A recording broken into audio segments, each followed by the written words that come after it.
पुरानी पेंशन की बहाली के मुद्दे पर आंदोलित सरकारी कर्मचारियों के मुद्दे को लेकर के देश की संसद में मामला गर्माता चला जा रहा है। और दरअसल पुरानी पेंशन की बहाली के मुद्दे पर आंदोलित सरकारी कर्मचारियों की मांगों को लेकर के लगातार जो विपक्षी दलों के सांसद हैं वो इस मुद्दे को पुरजोर तरीके से उठा रहे हैं।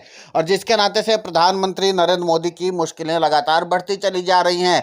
आपको बता दें कि हर एक पार्टी की तरफ से पुरानी पेंशन की बहाली के मुद्दे को पुरजोर तरीके से उठाया जा रहा है। आपको बता दें कि जिस तरीके से पुरानी पेंशन की बहाली का मुद्दा लगातार संसद के बजट सत्र के दूसरे चरण में चर्चा का विषय बना, वो लगातार प्रधानमंत्री नरेंद्र मोदी की मुश्किलों को बढ़ा रहा है। अब आपको बता दें कि पुरानी पेंशन की बहाली के मुद्दे पर आंवला से सांसद नीरज कुमार मौर्य ने भी लाखों करोड़ों कर्मचारियों की मांगों को प्रमुखता से उठाया। और उन्होंने क्या कुछ कहा पुरानी पेंशन की बहाली के मुद्दे को लेकर के देश की संसद में, आप खुद सुनिए उन्हीं की जुबानी। पेंशन भी है इसमें मद में। पूरे देश के जो सरकारी कर्मचारी हैं लगातार वो पुरानी पेंशन स्कीम लागू करने की मांग कर रहे हैं। लगातार पुरानी पेंशन उनको बहाल की जाए इसकी मांग आ रही है। आंदोलन भी हो रहे हैं, लेकिन इसके बावजूद भी सरकार उसको लागू नहीं कर रही है। और जो सरकारी कर्मचारी हैं उनके बुढ़ापे का जो सहारा होती थी पेंशन, आज ये कहीं न कहीं जो सामाजिक सुरक्षा का संकट भी इससे पैदा हो रहा है। इसलिए जब पेंशन इसमें रखी गई है तो सरकार इस पर विचार करे कि हमको पुरानी पेंशन भी लागू करनी है। उर्वरक की मद है इसमें।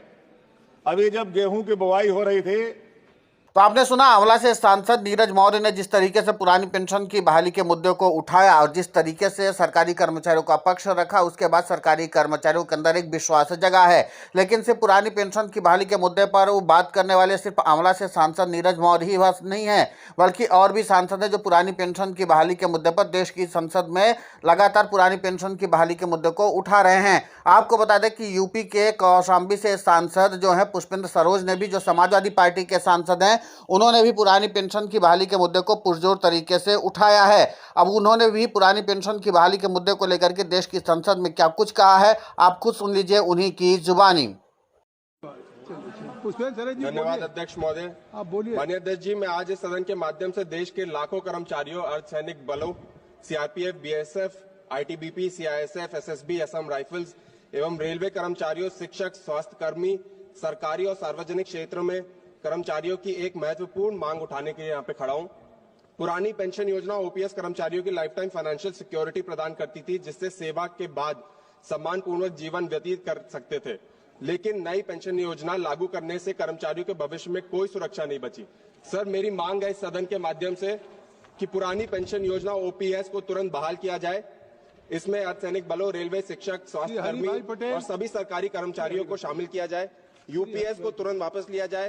तो जिस तरीके से आपने सुना कि पुष्पेंद्र सरोज ने पुरानी पेंशन की बहाली के मुद्दे को उठाया, कौशाम्बी से सांसद हैं। अब पुरानी पेंशन की बहाली के मुद्दे पर और भी बात कर लेते हैं। तो महाराष्ट्र में भी पुरानी पेंशन की बहाली के मुद्दे को लेकर के गूंज देखने को मिली और वहां पर भी महाराष्ट्र के नांदेड़ से सांसद जो है लोकसभा के रविंद्र वी चौहान ने भी सदन में पुरानी पेंशन की बहाली के मुद्दे को पुरजोर तरीके से उठाया है। और उन्होंने भी पुरानी पेंशन की बहाली के मुद्दे पर सरकारी कर्मचारियों की बहुत ही मजबूती के साथ पैरवी की है। Thank you sir. धन्यवाद अध्यक्ष महोदय। सरकारी कर्मचारी अपने संपूर्ण जीवन के महत्वपूर्ण भाग को सरकार के नीतियों को लागू करने में एवं राष्ट्र के सेवा में समर्पित कर देते हैं। लेकिन जब वह सरकारी सेवा से रिटायर होते हैं तो उन्हें एनपीएस, यूपीएस जैसे योजनाओं के माध्यम से उनके आगे का जीवन अंधकार में चला जाता है। उन्हें बुढ़ापे में गरिमा के साथ जीने के लिए संघर्ष करना पड़ रहा है। मैं आपके द्वारा सरकार से पूछना चाहता हूं कि लाखों कर्मचारियों के मांगों को ध्यान में सरकार ओल्ड पेंशन स्कीम को देश में कब तक लागू करने वाली है। तो आप एक के बाद एक सभी सांसदों को सुनते चले जा रहे हैं और लगातार जो विपक्षी दलों के सांसद हैं पुरानी पेंशन की बहाली के मुद्दे को उठा रहे हैं।